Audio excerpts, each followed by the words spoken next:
And we're finally here, ladies and gentlemen. The final episode of Happy Sugar Life. I still can't believe it's actually here. You know, of course I knew it was going to end, but the fact that the manga is still going, it still dawns on me a little. So, seeing this episode, I was 100% pleased of what happened in this episode. The mangaka is probably going to do a better job at giving us a better ending, but as what we were given so far with the studio itself, I have to say I am very, very satisfied. 100%. And I got a lot to talk about this, so let's just talk about it. Let's talk about, I need to break this down by characters, because this is a very character-driven story. Let's just talk about Sato first, since she's the main character. Of course, we should talk about her first. And how her perspective on love is. What lesson can this psychopath give us all as watching this very wonderful anime? She was a girl who felt empty inside. Not much, I guess her parents died in an accident, lived with her aunt. Aunt was a whore, and she pretty much lived life not knowing what love is. But instead of just being like average people, a lot of people in the world actually, Sato's age, don't even know what love is. And I myself don't know that much about it either. But instead, we just pursue our goals in life and dreams. We try to do other things to distract us in life. So for me, love wasn't everything. But since it was something she was so curious about, since her aunt kept telling her about love all the time, love became her main objective.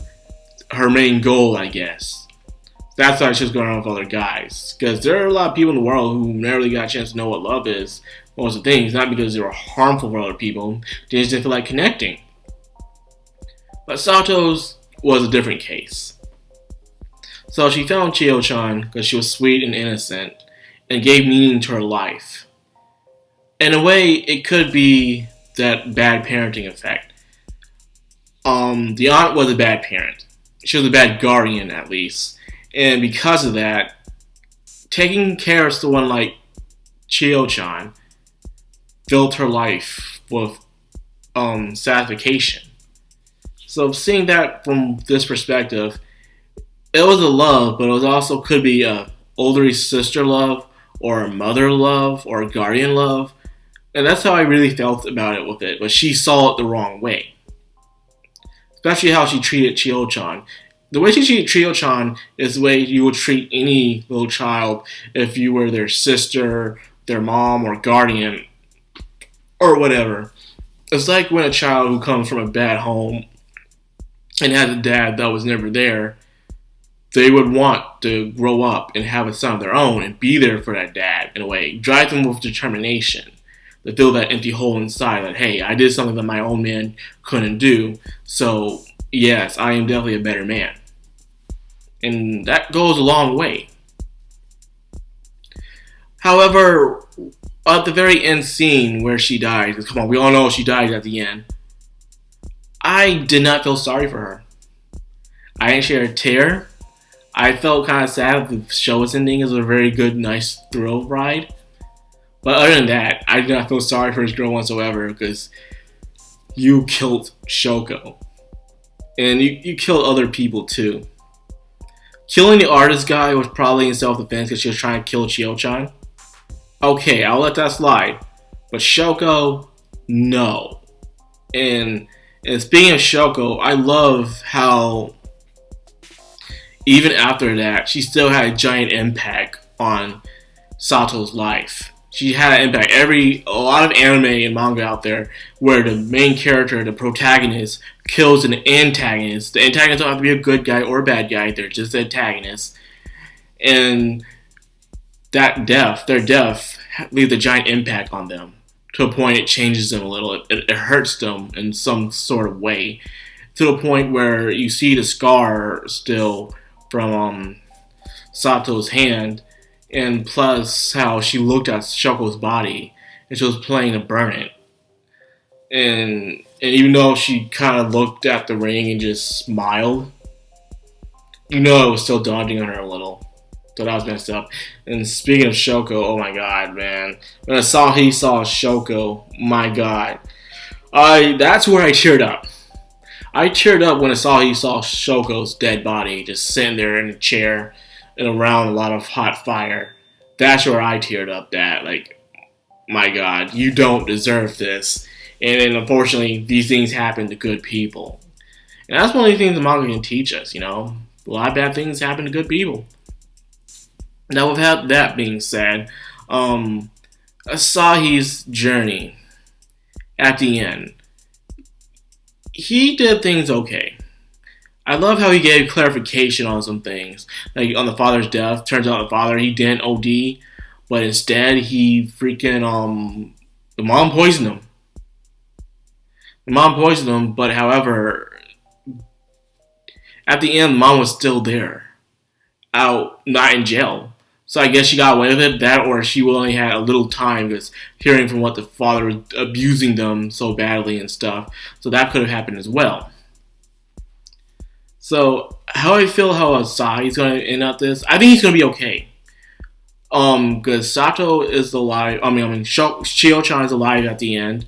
And as long as she's okay, as long as she's not harmed or he knows where she is, I think he's going to be okay in life. He's going to grow up someday and he's going to be still a little mentally unstable. But he's going to be okay at least, where he can take care of himself and his mom and find a job and just settle down. I believe he can do that, and I'm really wishing him the best of luck. Because my heart really does go out for freaking Asahi. Now let's finally talk about Chiyo Chan. Chiyo Chan had a very amazing speech, development in this episode. She knows what Sato has done, and she doesn't care. She knows all the bad that's going on, and she's part of it, but she, like I said, she chose this over that, because she didn't want to go back to that. It was misery. So in the end, even though she was mad at mom at first, she decided to forgive the mom and say, thank you for abandoning me so I could find this happiness. So in the end, she thanked the mom, even the point where the mom was outside, she was staring at the mom and stuff. And I guess she's okay with what's going on. Especially at the end, where she just had this look in her eye. In a way, some people, it could leave up a lot of open thoughts about this, where people could think, will she be like Sato? Or maybe she will love no one ever again like she loves Sato. And in her ways, when Sato sacrificed herself in order to protect Chiyo Chan, Chiyo Chan saw that as the ultimate love. And because of that, she is completely full. Her jar is full and is unbreakable. And because of that, she's going to be okay in life. There's a lot of people who go through life without getting married or going on dates in life, and they're not miserable as people like to portray in shows and movies, or nor are they lonely. But for Chiyo Chan, she is satisfied. You know, she was given the ultimate love, in her opinion, and that was sacrifice. And because of that, she's going to be okay. Chiyo Chan is going to be okay. She will probably, as she gets older, she'll probably go and see the brother and mother here and there, or probably even move in and then move out when she's ready. That's how I see it. I'm just trying to be really realistic on this right now. So, that being said, let's talk about the side characters. First of all, let's talk about the aunt. Let's talk about the freaking aunt. My God. I just love the aunt. What she did with Teho was messed up. I understand that. But I love how chill she is. I just love that about her. How she just set the place on fire, Whoopsie daisy, burn the place. Saying goodbye to Shoko. And then she got caught. And all she did is look at the TV. She looked at the TV and said, yes, it was me. just fucking. She's gonna be okay in prison. I can already tell right now. She has that mentality where she can manipulate people as well, but in a more different scale. Instead of using fear, she'll use her love to get the people. So more than likely, yeah, the aunt once again, the aunt has nothing to worry about. So Asahi, the aunt, and Chiyo Chan, they're going to be okay. the aunt to be in prison, but who knows? She'll probably run into the freaking police, some of the policemen she's been having sex with, and they'll probably treat her really well. Who knows? But the aunt, man, she could be a very memorable character, man. She was just so straight up with people and just so chill. And those big eyes, like, I believe she done some drugs, man. Because the way she acts, man, she acts definitely like a junkie way. Like, yeah, man, I did that. Yeah, nah. Because like, I love the aunt, especially in the part where where Sato went back for the ring. The funny, ironic part about this, which they didn't show in the anime, is in the manga where they were about to get ready to go and stuff. The Chiyo, Sato and the aunt were having a conversation, and it went a little something like this. She was telling the aunt to make sure everything's taken care of, and then she looked at freaking Sato with dead fish eyes and say, "Is you who should not mess up." Pretty much, it was really a tense moment when she did this, and the whole entire time, it was a little shaking moment. Like, no matter how much Sato tries to threat and be this big dog, the aunt would always come around and just shut her down. And it's like, it's you who should have messed up. And guess what she did? She went back for the ring and she fucked up. She fucked up, man. Exactly what the aunt said. Don't mess this up. But I guess the aunt kind of figured that she would mess this up eventually, because after all, she's still just a kid. Now let's talk about Teo. Teo. You have went through so much crap. It went from being sad to funny. I know, but just like in the Future Diary bridge, rape is not funny. It's only funny when it's happening to someone else. Don't quote me on that. That's what they said in the original Future Diary. But what happened to Teo in this whole entire series was just pathetic. This guy was so pathetic, man. Like so many people had their way with him, walked over him, beat him up. It was just crazy. This dude had no break whatsoever. He's been on one fucked up train ride from beginning to the end. To the point where his endings, where he's just in his room, there's even fewer papers of Chiyo Chan in the place, but he believes Chiyo Chan is dead. So because of that, in his head, it's over.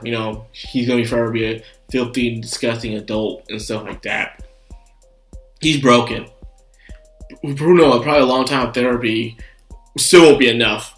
But he'll still be alive. But it's over for him. It's really over for him. Nothing. And finally, let's talk about the teacher. Now, I was wondering, how did the police get the teacher? How did that happen? There was no explanation. It was just at the end credits, they just showed the teacher getting arrested. But on what? Who ratted him out? What evidence did they find? Then I thought back to the earlier episodes when they first introduced the aunt to the show. The teacher was the one who probably made the call for the police to go over there. And that was probably what happened. That's the only thing I can think of. Other than that, I can't think of nothing else. Because it just feels like just BS moment where a teacher gets caught. In the last episode I was thinking, what becomes to the teacher? But I guess the teacher, in my opinion, it would have been cool if the teacher didn't get caught. Or he just continues the old ways and shit and just eventually gets caught at the very end, like down the road sometime in time. That would have been a lot more interesting, but I guess the anime wanted to wrap things up. So that's pretty much it, man. I pretty much explained everything in Happy Sugar Life, down to the freaking T, man. I don't think there's nothing else to cover here, guys. I think that's it. That's freaking it. So now what, man? How do I feel about this series? I've been disappointed with the studio with a lot of anime that they adapted based off of manga series. And with this one, I'm actually okay with. Like I said in the beginning, I'm okay with. This was well adapted, well animated. I love the opening. And I love how the part where Chiyo Chan and Sato are falling is just like in the opening. But they're not wearing their gowns or anything like that. And I love how she was picturing a life with Chiyo Chan if they did escape and stuff. Well, if only they go for that ring. Yeah, I could just buy a new ring, but hey. Anyways, This was very good. Nice thriller. I really needed this. Hopefully, the upcoming season of fall will have a good thriller or something like this for me to enjoy. This is something I need in my life a lot. Yeah, so Happy Sugar Life. I am glad I reviewed it with you guys. I'm glad you guys enjoyed the show as well.